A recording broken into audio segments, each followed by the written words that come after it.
Aku mau nanya sesuatu sama kalian. Apakah kamu pernah ada dalam suatu hubungan di mana kamu itu selalu berusaha untuk berbuat baik ke teman atau pasanganmu?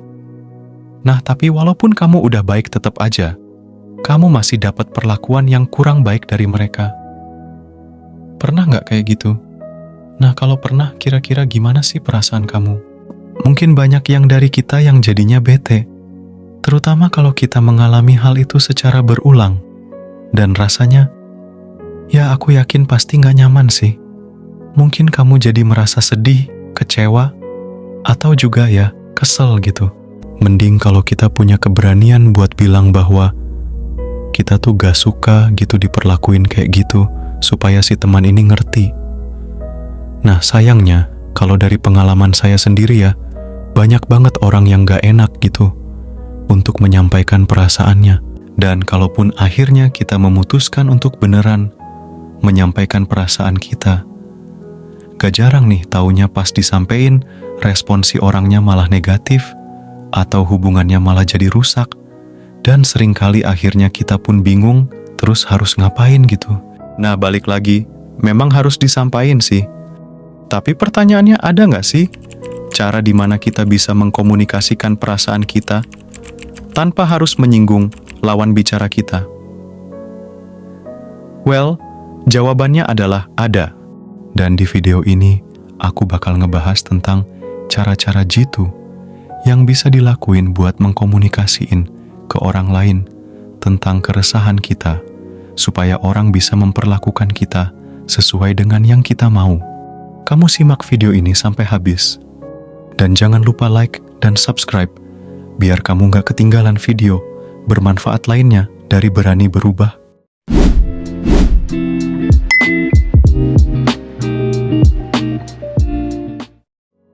Nah, mengkomunikasikan hal-hal yang kita rasa enggak nyaman atas perlakuan dari orang lain secara baik, tanpa menyinggung perasaan mereka. Sebenarnya ini adalah konsep dari komunikasi asertif. Komunikasi asertif ini adalah kemampuan untuk mengekspresikan diri, perasaan, dan hak kita kepada orang lain dengan tetap menghargai perasaan dan hak mereka. Jadi kita enggak menyakiti mereka, tapi kita juga tetap bisa menyampaikan perasaan yang kita mau. Kenapa sih kita harus nyoba komunikasi secara asertif? Ada beberapa manfaatnya nih. Pertama, kita bakal jadi lebih efektif dalam menangani masalah kita dengan orang lain. Kenapa efektif? Karena ya, kita jadi nggak pasif dengan kita nggak ngapa-ngapain gitu kan.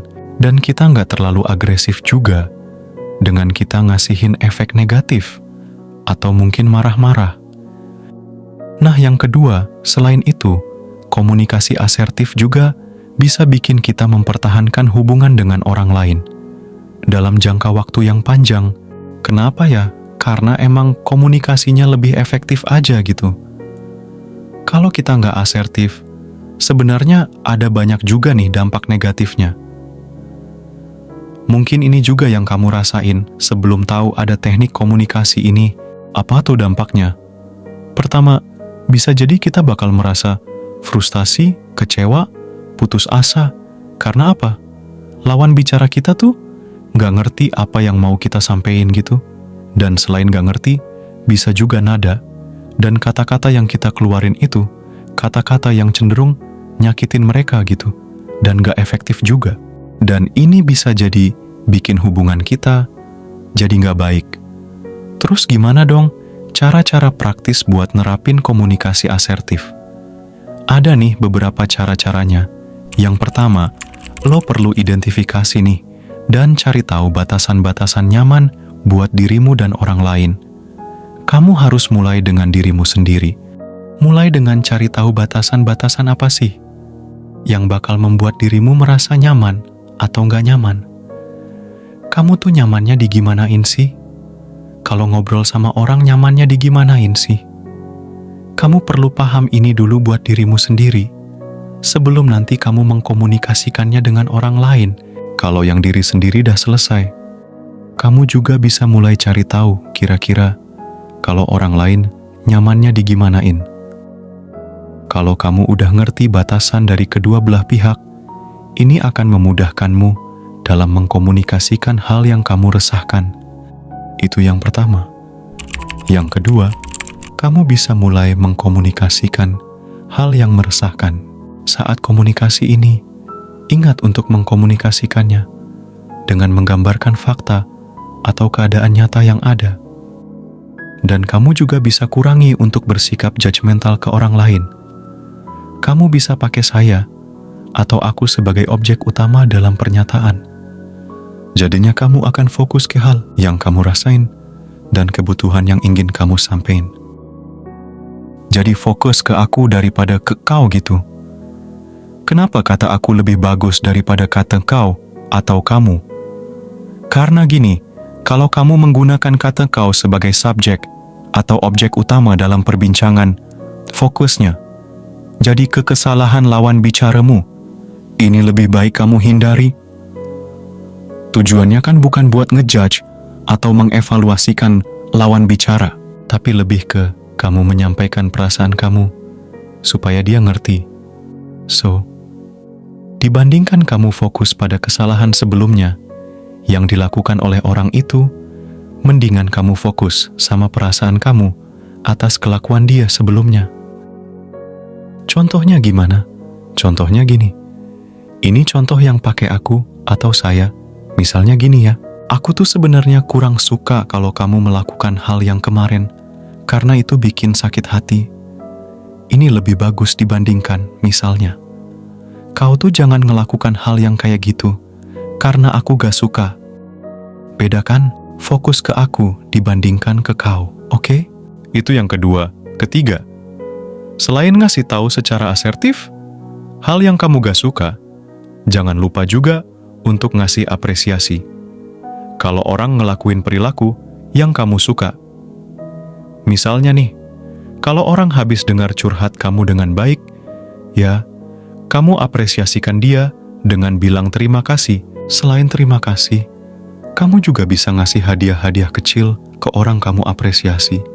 Emang sih terdengarnya sederhana, tapi ini juga biar orang tuh tahu gitu. Oh, yang kamu suka tuh, yang ini, yang kamu gak suka tuh, yang itu. Gitu, ketika orang udah tahu hal yang kamu suka dan kamu gak suka, maka dalam jangka panjang, orang juga akan memperlakukanmu sesuai dengan keinginan kamu. Jadi orang juga mikir, kalau mau mengatakan hal jelek, karena kalau mereka mengatakan hal jelek, kamu bakalan asertif, tapi kalau mereka mengatakan hal baik, kamu bakal ngasih reward gitu ke mereka. Nah, ini harus dibentuk oleh kamu. Oke? Nah, cukup simpelkan. Meskipun simpel tapi nggak semudah itu sih, makanya emang harus kamu biasain sejak dini. Untuk gimana caranya supaya kita bisa berkomunikasi dengan baik. Nah, konsep asertif ini juga sebenarnya bisa berguna bukan cuman buat mengkomunikasikan gimana cara di-treat yang baik oleh orang lain. Tapi jauh lebih dari itu, berbagai riset udah ngebuktiin nih, bahwa komunikasi asertif itu berhubungan dengan banyak banget manfaat. Yang hubungannya itu bukan cuman komunikasi doang, tapi juga dengan tingkat kesehatan mental. Dan, wah, pokoknya banyak banget lah hal yang aspeknya. Jadi lebih baik lagi setelah kamu menerapkan komunikasi asertif. Mungkin gitu aja, kalau misalkan kamu ngerasa bahwa kalau ada masalah komunikasi, entah itu sama orang tua, sama temen, atau pasanganmu, aku mau bilang nih, jangan sungkan-sungkan untuk nyari bantuan. Oke? Akhir kata, semoga video ini bisa membuat diri kamu jadi lebih baik.